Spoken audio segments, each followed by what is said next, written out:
Hello दोस्तों, तो कैसे हो आप। सर अच्छे हैं, आप कैसे हैं। मैं ही बहुत बढ़िया हूँ।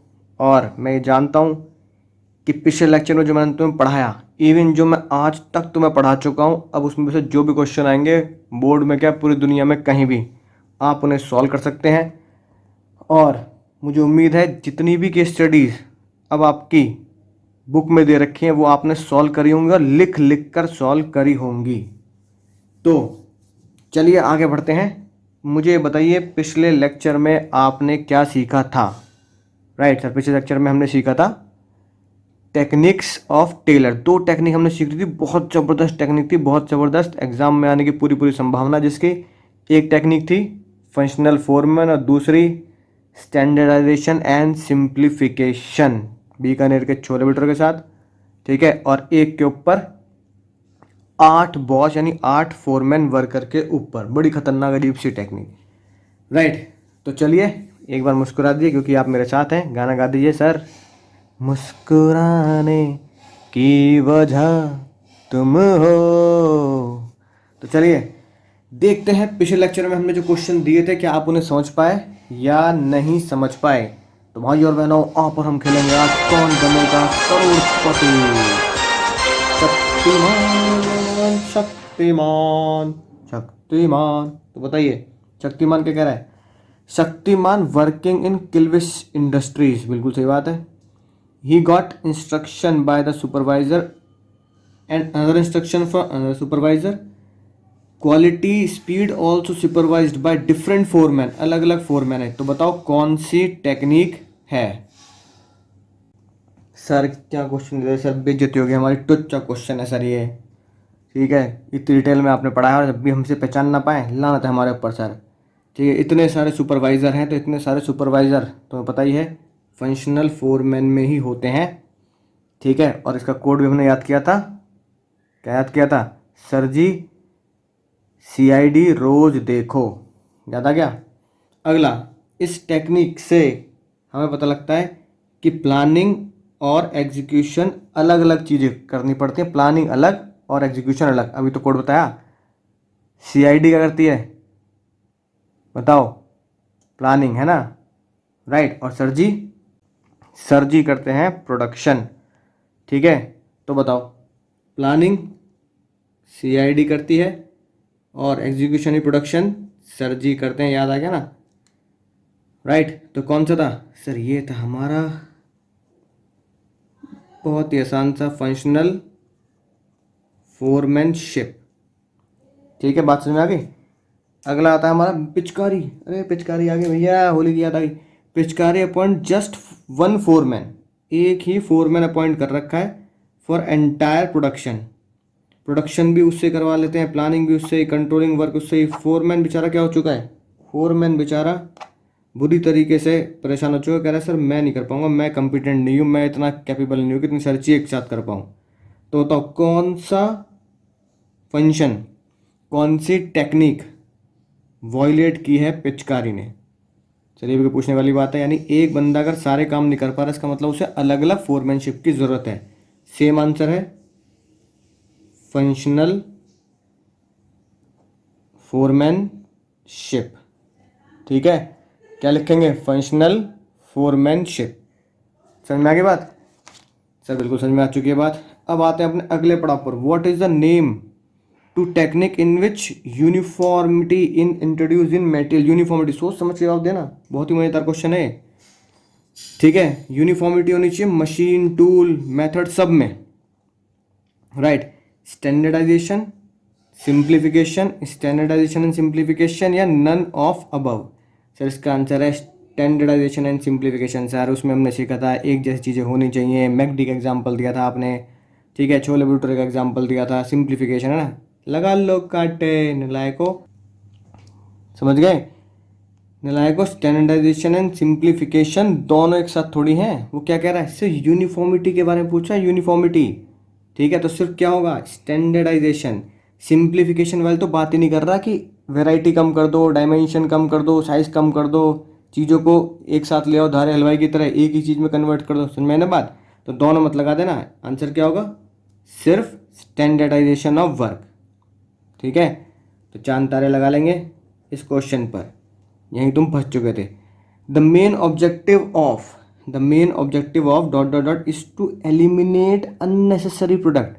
ये बात एलिमिनेट अननेसेसरी, यानी कि जो आप में स्पेशलिटी नहीं देते उन प्रोडक्ट को एलिमिनेट कर दो, उनकी ज़रूरत नहीं है हमारे पास, ठीक है ना। ये है वो बात। क्या लिखेंगे हम? Standardisation and simplification.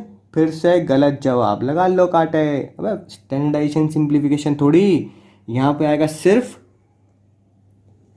Simplification of work. क्या आएगा यहाँ पे?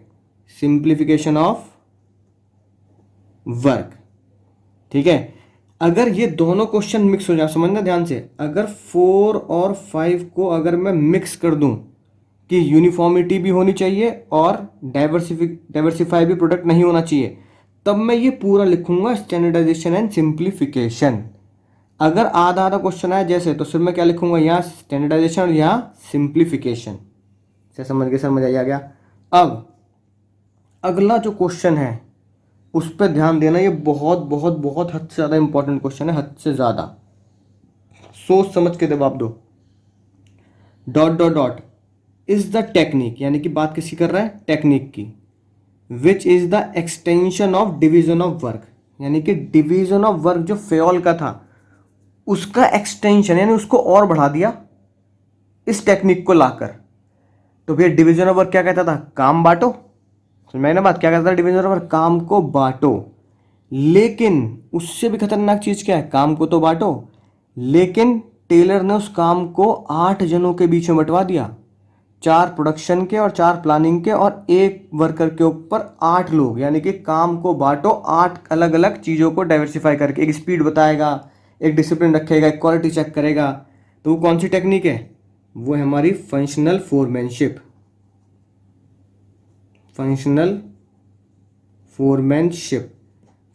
फोरमैनशिप वो टेक्निक है जो डिवीजन ऑफ वर्क का एक्सटेंशन है। सबसे खतरनाक क्वेश्चन। दूसरा खतरनाक क्वेश्चन, ये वो टेक्निक है which is oppose the unity of command. ये तो मैंने वीडियो में डिस्कस की थी पिछले। यूनिटी ऑफ कमांड क्या कहता है? यूनिटी ऑफ कमांड कहता है एक बंदे के ऊपर एक बॉस होना चाहिए। There should be one boss, है ना, वन कमांडेंट होना चाहिए। लेकिन इस टेक्निक ने बोला एक नहीं भैया, 8 बॉस होने चाहिए एक बंदे के ऊपर, 8। राइट। तो भैया फेयोल कहते हैं एक बॉस, एक टेक्निक बोलती है 8 बॉस। तो कौन सी टेक्निक है? तो वही टेक्निक, समझ गए तुम, वही टेक्निक यूनिटी ऑफ कमांड को अपोज करती है, यानी उल्टा करती है, एक्सेप्शन बनती है। तो सेम बात, functional foremanship is the technique which is the exception or opposition the unity of command। Sir समझ के बाद बड़ी खतरनाक बात थी ये तो। राइट। तो देखा फंक्शनल फोरमैन कितना इंपॉर्टेंट है। और मैंने पिछली क्लास में बताया था फंक्शनल फोरमैन के ऊपर 10-15 क्वेश्चन तो उस चार्ट से ही, उस डायग्राम से ही हमें दिख जाते हैं। राइट। तो बिल्कुल ढंग से पढ़ेंगे फंक्शनल फोरमैन को। अब आते हैं एक क्वेश्चन जो मैंने तुम्हें दिया था करने के लिए। तो देखते हैं, अपने नोट्स पे चलते हैं। Question number 28। अब देखो ध्यान से, क्वेश्चन 28 क्या बोलता है? स्टडी बडी क्या बोलता है? देखो, Study Buddy is a company dealing with stationery item बनाते हैं और वो स्टैंडर्ड चाहते हैं अपनी कंपनी में क्वालिटी का, राइट, मटेरियल का, मैन का, मशीन का, सबका स्टैंडर्ड चाहते हैं। उन्होंने क्या किया? एडहर्स टू बेंचमार्क। उन्होंने एक बेंचमार्क बना दिया और एक वर्ड भी लिखा, हर चीज़ का स्टैंडर्ड चाहते हैं, राइट। तो वो कह भी रहा है क्या? आइडेंटिफाई द टेक्निक ढूंढनी है कि कौन सी टेक्निक इस पर लगी है। अब एक वर्ड तुम्हें पता है, सिनोनिम्स का ज्ञान होना चाहिए, सिनोनिम्स का, कि अब मुझे अगर स्टैंडर्डाइजेशन ढूंढना है तो डिक्शनरी में अगर जाके देखोगे तो स्टैंडर्डाइजेशन के सिनोनिम्स क्या है वो तुम्हें खुद भी पता लग जाता है। तो बेंचमार्क स्टैंडर्डाइजेशन का ही सिनोनिम है। समझ में आया ना बात? यानी कि पर्यायवाची शब्द बेंचमार्क इसका स्टैंडर्ड, यानी किसी चीज़ का स्टैंडर्ड सेट करना है, यानी हमें उसकी वैल्यू सेट करनी है या फिर हमें उसको बेंचमार्क करना है। ठीक है। तो बेंचमार्क से पता लगता है स्टैंडर्डाइजेशन। और अगली खतरनाक बात, अगर तुम देखोगे, moreover products are available in limited variety कर दी, लिमिटेड साइज और limited dimension, eliminating the diversity. और उन्होंने क्या किया? जितने भी बेकार की चीज़ें थी उन्हें एलिमिनेट कर दिया। धारे हलवाई वाला एग्जाम्पल, कि उसने सब कुछ बंद कर दिया, सिर्फ समोसे बनाने शुरू किए। तो समझ चुके हो क्या? सिंप्लीफिकेशन। आंसर क्या बना? Standardisation and simplification. Line quote ज़रूर करें, लाइन कोट ज़रूर ज़रूर ज़रूर करें, ताकि एग्जाम को पता लगे तुम इस केस स्टडी से ही पढ़ के इस बात को जान पाए हो कि ये स्टैंडर्डाइजेशन है और सिंप्लीफिकेशन है। ठीक है, समझ में गई ना बात? तो देखो एक बार पढ़ लेते हैं, बिल्कुल सिंपल सी बात। क्या लिखी है? It is a technique of scientific management which has been applied by the study body. Simple सी बात, standardization implies variety instead of existing ones. It refers to the setting the standard of every business activity. Standardization of process, standardization of raw material, standardization of time, product, machinery, method, working condition, हर चीज़ का standard बना दिया। ठीक है ना? It reduce the given line of product and fixed type of size, character and establish interchangeable ability of manufacturing part. तो यहाँ से भी आप याद कर सकते हैं, अपने नोट से भी आप याद कर सकते हैं। हर चीज़ का बेंचमार्क बना देना, हर चीज़ की वैल्यू सेट कर देना। किसकी वैल्यू सेट कर देना? बिल्कुल एक्सीलेंस होना चाहिए, मटेरियल भी और परफॉर्मेंस भी। मैन, मशीन, मटेरियल, हर चीज़ क्या है मैं बताया था ना आपको, 4M है ना, मैन, मनी, मटेरियल है ना, मशीन। तो मैन, मनी, मटेरियल, मशीन, ये चारों के चारों M क्या होने चाहिए? बिल्कुल परफेक्ट तरीके से बेंचमार्क होने चाहिए और स्टैंडर्डाइज होनी चाहिए, उनकी वैल्यूज फिक्स होनी चाहिए। ठीक है, समझ में आ गई ना बात? अगला देखो क्या लिखा है, डाइवर्सिटी वाली बात देख दो। ठीक है ना?